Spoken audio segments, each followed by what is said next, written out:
Ted apologizes. Kat is still on the mend with Tomas. And Haley and Joey have a nice little run-in. What's good, y'all? This is Erica Vane coming to you right here on Erica Vane TV with another Beyond the Gates video. And in this one, I'm breaking down season 1, episode number 163. If you're new here, hit the subscribe button, turn on your bell notifications so you don't miss out on any of my Beyond the Gates content and conversations. Sorry I'm late, but we are here. Let's get the little things out the way. Kat and Tomas. Kat has a whole bunch of vitamins and things that she wants to give to Tomas post-penal gates, post-penal break. And instead of Tomas taking it as a sweet gesture, instead of Tomas looking at it as his girlfriend trying to show up and aid in something that she helped breaking, he takes offense to it. He gets annoyed by it. He winds up storming out and resenting Kat for being overly pushy about his penile health. Well, if you don't want nobody to worry about you, if you don't want nobody to care about you, then just say that. Because I quite literally don't want her in a relationship with you and lost. Here she is. Last time I checked, when I was sick, I checked, if something, especially somewhere down there, had broken, I'll be wanting the people who love me and or the people who participate in the activities of down there to contribute to their health. But, you know, Tomas is going to continue to be a loser, as Tomas is. So I'm not even surprised about it now. Kat takes this as an opportunity to talk to Chelsea about what's going on. And yes, Chelsea gives her advice of like, girl, like just back off a little bit, give him space, cool. But all of this is like big or small. So many of the run-ins, so many of the conflicts, so many of the conversations that we get to see Kat and Tomas have simply to me just prove that they should not actually be together. Not spending too much time on Tomas and Kat because that should have been over. That is a thing that's dragging. And we just gonna have to get over it. But we also get to see Kat have another conversation with Chelsea as well, because when Chelsea comes up, she initially comes in with Madison, and Madison makes a very hasty exit, annoyed with the fact that Chelsea off screen has reached out to her mama. And to Madison's point, like Madison's like, Kat, can you believe this girl? She reached out to my mama after I told her how I felt about it. And also, she's never actually met my mama before. So not me being able to introduce my girlfriend to my mama and then her reaching out because she wants to bridge the gap. But you're reaching out to a complete and utter stranger that you have actually never physically, never virtually, never digitally, never smoke, signal, and or carry a pigeon met this woman before, but you're going to reach out and try to piece it up. You are not the United Nations, baby girl. And I'm not mad at it. Like, I don't think that Madison was wrong in any way in how she is responding to Chelsea's blatant disregard for Madison's boundaries, for how Madison has actively chosen to handle her mother moving forward. Like, no, she's wrong. And I appreciate that Madison is actually holding Chelsea accountable and not letting her get away with it. I think that Chelsea does get away with a lot. And even when I think about Chelsea's motivations for wanting to bridge the gap between Madison and her mama, what is the purpose? Because it can't possibly be you are trying to do what's best for your partner, because you haven't even considered her very valid criticism for how her mother has been navigating her and her profession, how her mother attempts to manipulate her, how her mother attempts to disparage her profession, while also leaning on her credibility to siphon her audience over to her mom's audience to push stuff that she don't actually agree with. So you're not actually thinking about Madison. In my opinion, it's a selfish decision. It's a ego-driven decision on Chelsea's part, because she's more focused on whatever notoriety, whatever clout, whatever acknowledgement she could receive by being the peacemaker between Madison and her mama than she is on being a grounding force, being a supportive force, or being an affirming force to her partner in supporting whatever Madison wants to do. I think that she completely, in thought process, jumped over all that it would possibly take for Madison and her mama to come to some type of common ground, or, you know, meet each other in some type of middle, thinking that she's going to be the bridge over all of that stuff in the middle. But that stuff has to be dealt with. And ultimately, Chelsea's pulling their relationship into a place where they're going to now have dissonance because Chelsea has chosen to do this completely unprovoked. Madison didn't say that she wants to be with her mama or that she wants to reunite with her mama. She did not reach out to you at all and wanting support in doing this thing. And you're basically trying to drag her in a direction that she doesn't actually want to go with a woman that you don't actually know, while also kind of invalidating how she feels about it.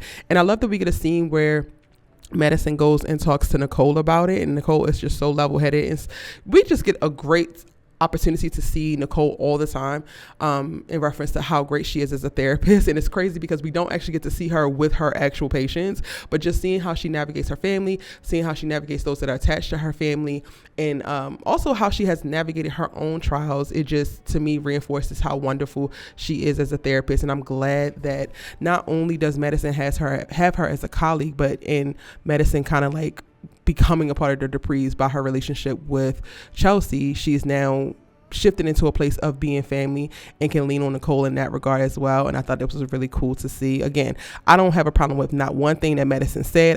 I completely understand exactly how she feels. I think that Madison is 100% right and Chelsea's 100% wrong, and she gonna need to get in where she damn fit in if she wants to keep this wonderful woman. Now, since we were talking about Nicole, we get a Ted, child. We get a Ted that comes and says that he did not take accountability as he should have, and this is taking him a long time to do. And yes, you do need to be apologizing to her. Y'all, this is what is so interesting to me about this, is because this is where you were supposed to start. You were supposed to have this understanding well back when all of the information started to come out, even when the whole Martin thing came out. So it's now the second lie that you had kept going for multiple years that Nicole had found out about. You should have gotten to this place quicker, but now we're months out and your divorce is finalized and you're finally coming to this particular place. And I'm just looking at everybody who's been on Ted's side or been rallying for them to get back together. And I'm like, y'all, we are months out from all of the fallout and he is just now getting here, but y'all were expecting Nicole to do what? He literally said out his own mouth that he did not take accountability for his portion in all of this. And it's all sparked by how defensive and borderline violent he was getting with Carlton days before, when he's had that energy from the beginning. He's had an entitled energy from the beginning. He's had an entitled spirit, a selfish spirit from the beginning. From the beginning, he approached this as if it was just going to be, this was going to be something that blew over, and it just took time. And it was something that he didn't need to take full accountability for, that he didn't need to make any type of adjustments for, that he didn't need to look at himself with any type of reflection and critical eye or anything. And this is just the beginning. So for me, and him apologizing, I'm going to accept it in reference to like validating what I've already said about Ted, but this is the beginning of his work to be able to atone for the wrongs that he have done and the harm that he has actually caused. This is not the end as he would kind of see it. This is where it kind of begins. And then honestly, for me, how we see Ted the rest of the episode not invalidates this apology, but also tells me that we have so much farther to go, because yes, he's apologizing to Nicole in 1 minute, but you're also at the top of this episode inviting Eva to breakfast, bigging up her as a daughter, cool, talking about he hasn't been focused how he should have been. Meanwhile, in these last months that we have seen him, he has given more time, more energy, more effort to Eva than he has to Martin, than he has to Kat. And now you're telling her that you need to give her even more energy, that you need to now focus on trying to integrate her into the family. Meanwhile, you have not even established any type of expectations for how she's supposed to navigate both of her families. She has yet to find a healthy way to navigate both you and her mom, but you are now going to inject her into Martin's life. You're going to try to force her on Kat and what other Richardsons that are around, including Andre, while she has yet to make a clear stance and a clear understanding for how she's going to navigate them versus her mama, because her mama is still having it out for them. And no, you're not going to put her in a position to really define and clarify where her position is, where she actually falls in the action that she's going to take, because your ass is too busy the episode before trying to cultivate a friendship with this woman who also does not see it for the Duprees. So this is a mess in the making. And again, it doesn't invalidate his apology in whole, but I'm also like, Ted, you're still not thinking, you're still moving stupidly, you're still a damn loser, because you're over here trying to piece everything up, trying to make everything seem okay on the surface. Meanwhile, all of the things that need to be addressed, the conversations that need to be had, the accountability that needs to be dished out is not actually being dished out, because you're too busy on trying to fix the picture versus actually make everything right. Clean everything up, pull everything out of the damn closet and clean everything up. Have a complicated conversation with Eva of how you do want to get to know her better, how you do want to solidify your relationship, how you would like to call her dad, and how as his daughter, she needs to be able to protect him the same way she protects her mama. And that includes protecting him from her mama. Because they have a complicated past, that complicated circumstance, they have to do family a little bit different. And yes, she should be able to meet all the other Richardsons and his side of the damn family, but in meeting them, she has to be respectful for what her presence is actually going to elicit the feelings that other people might have. Just because she's here now and she lost out on her daddy all these damn years ago does not mean that everybody else's feelings get to be ignored. Doesn't mean that everybody gets to just turn the other way and look the other way when her menacing ass mama comes with some bush. But you're not saying that. You're not doing that. So again, I'm looking at his apology like, yes, you're taking accountability in this part because you jumped your ass up in Carlton's face, but you've been wrong for much more. And this apology and this accountability should extend across the damn board.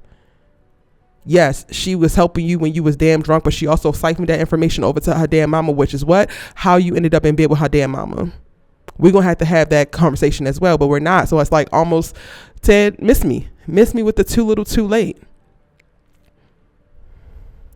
And while this is all going on, child, y'all's girl, Bobblehead Barbie, is shopping for her ding dong, the bill is dead home, and she's looking at St. Bart's. And y'all, she is able to flip this so easily, which just lends itself to me still wondering, why do you even need this plan?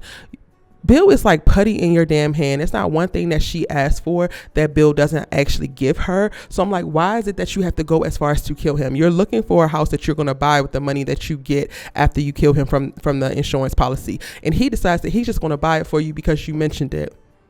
You said the sex is great.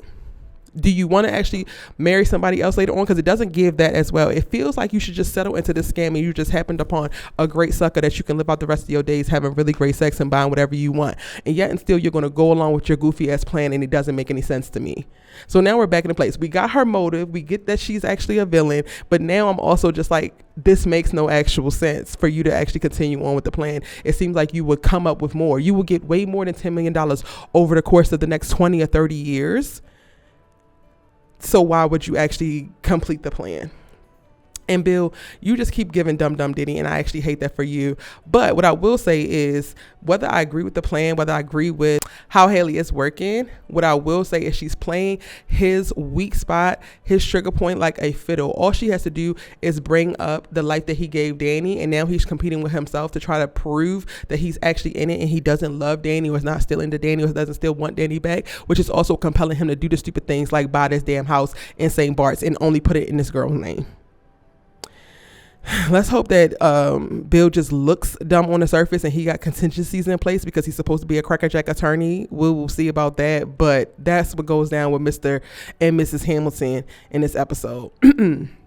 What was refreshing to me, y'all, was seeing Laura in this episode. Like, I'm loving seeing more of her. She comes with Nicole as they're planning for the philanthropic fundraiser that they do every year. I think it's like Fall Fest or Winter Fest or something like that. So we get to see Dani, Nicole, and then Nicole's assistant, Laura, coming together. And it's so funny because I was watching this episode with my grandmother, and I was like, this is something that I don't think that Eva could do. And she was like, Eva's talented, Eva's smart, she could do it. And it's not that I don't think that logistically she couldn't do it. I just think that how Laura moves about the world, she seems to fit much better than what Eva does. So to me, Eva was never really going to be able to work out. This role was actually made for Laura, and I love it. What I hate though is we got the episode before Ted making jokes about how murderous Leslie is, and now Laura is back up and running and fit back into her life beautifully. But there feels like there has been no accountability and no real consequences for her attempted unaliving twice. Like, I kind of wish that they would have the Laura character wanted to go a little bit harder of like, no, I might have made it, but I almost didn't, and I'm going to hold your ass to it. Y'all, almost forgot. And talking about Tomas, I forgot to mention how he runs into Eva down at the country club, and he lets Eva know that she needs to stay away from Isaiah. Well, why in the hell would she need to do that?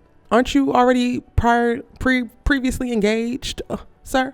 Aren't you previously engaged, Tomas? Why in the hell would Eva need to stay away from another single man? Because Kat said so? Because Kat told you about this? Interesting. Tomas, your ass is not slick, and if you want Eva, you just need to go for it. Kat is about to get her feelings hurt in more ways than one. But I forgot to mention that, so I had to go back and mention that. Now, where was I at? I'm going back to Ted too, because what I did mention of like the whole Ted wanting Eva to call him dad, that to me feels way more egotistical than it does evolutionary, because again, so much of Ted's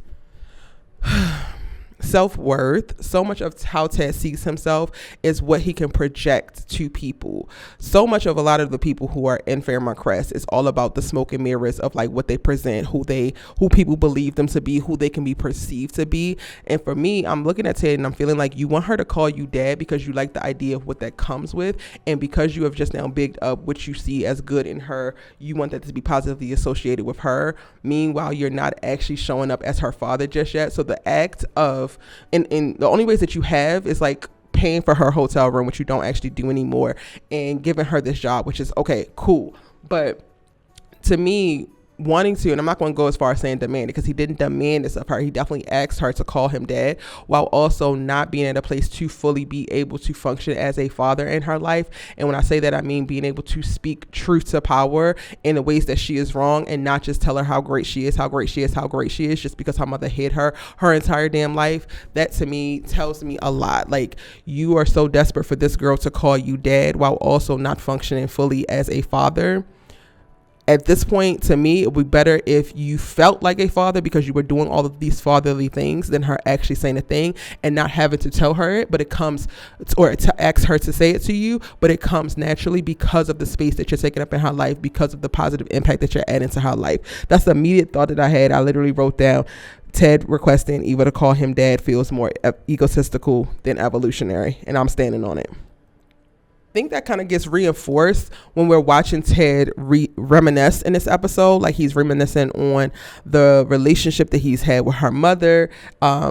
He's like having certain conversations, and that's also juxtaposed in this episode with Leslie, who was down at Orpheus with Jan, and she's reminiscing on Halloween and how Ted and her got to a good place and feel like they're gonna become friends. And seeing those two together, I'm like, yo, the writers are putting the writing on the wall. We are going to get Ted and Leslie. They might not work out, they might not actually be in gang, but I think that Ted is going to wind up in a relationship with Leslie. Remember that I told y'all that, because he's running around here claiming that he don't want this woman, claiming that she has been a bomb in his life, claiming this and claiming that, and yet and still the more he is accepting the relationship that he has now with Nicole, the more that he's accepting the fact that they are actually officially divorced, the more that he is walking into the space of separation and acceptance, the more his I can't stay single ass is going to be looking for somebody to actually fill this spot. And Leslie has already been hard at work to let him know that the moment that he's ready to really fill Nicole's spot, she wants to be the one to take precedent and to be there to do so. And when I think about this too, y'all, this doesn't come up because we don't see June in this episode, but thinking about this episode as well as the episode before, Ted wants to be friends with Leslie, not because you actually need to co-parent with this woman, because y'all's daughter is grown. You don't actually need to engage with one another, because nothing about her is stopping you from having a relationship with your daughter. You want to have a relationship with her in spite of how much terror she's wreaking on your ex-wife and her family, and also in spite of what you have also seen the beginnings of when you're giving a little bit of attention to June. So Leslie is letting you know exactly who she is, regardless of how nice she's being in this moment with this damn angel costume on. And yet still you want to cultivate a friendship with her. And yet still the next day you are trying to reminisce over what was good about y'all before, and all of these happy moments and blah, blah, blah, blah, blah. Meanwhile, you've not only watched what she does for the person in your past, but also seen how she's engaging with the person who you could potentially be seeing for the future. And this all seems smart to you. Yes, again, y'all, Ted is a loser. I will never stop saying that his ass is a loser. Now, going to the whole philanthropic effort, the fundraiser, Anita is going to mess up and trying to tie Barbara's trust and legacy so tightly to this fundraiser, because this is automatically, to Laura's point, going to give an insertion point or give Leslie a ground to stand on to be able to add her voice to the conversation now that we know that Leslie is Barbara's daughter. And at this point, I need Anita to let this go and stop beating this dead horse, because girl, you know, set up a trust that has provided multi-million dollars for Barbara's descendants. Everything that you do moving forward, you know, will directly benefit Leslie, who is directly trying to cause harm to you, your family, but specifically humiliate your daughter on a daily basis if she can possibly do so. So why in the hell are we still trying to tie Barbara's names to any of the things that we're doing moving forward? You have already atoned for your crimes. You have already apologized as best as you could. You have done right by her damn descendants. Let it go. Let it go. Because at this point, you're asking for more Leslie drama when you quite literally could create more distance and safeguards to keep this damn lady out. And then aside from Leslie checking on Ted at the end of the episode, which I'm not going to speak too much on because again, I see what's being set up there. Also in this episode, we get to see a run-in between Joey and Haley, to which Joey makes Haley deeply uncomfortable. She's trying to keep the lie alive, talking about something. Oh, I don't know no damn Randy, but I do know what Sammy. It's like, girl. But we don't get too much in reference to their run-in. I do think that Joey is fixing to figure out how he can use this against Bill. Even though he has a good amount of respect for Bill, and Bill is proving himself to be useful to him, I do think that a man like Joey is always looking for leverage, and the leverage here will be him trying to make sure that he has something that he can use against Bill in the cases where Bill don't want to actually get involved, or the cases that Bill don't want to do the things that he is asking of him. Now he can pull this card out. Don't know how, but this is what that feels like, and that's why Joey goes out of his way in this episode to make himself known to Haley, because he could have been done that. And that's it, y'all. Those are my thoughts. Let me know yours in the comment section down below. It's your good sis you love to talk TV with, and I'll see you in the next one.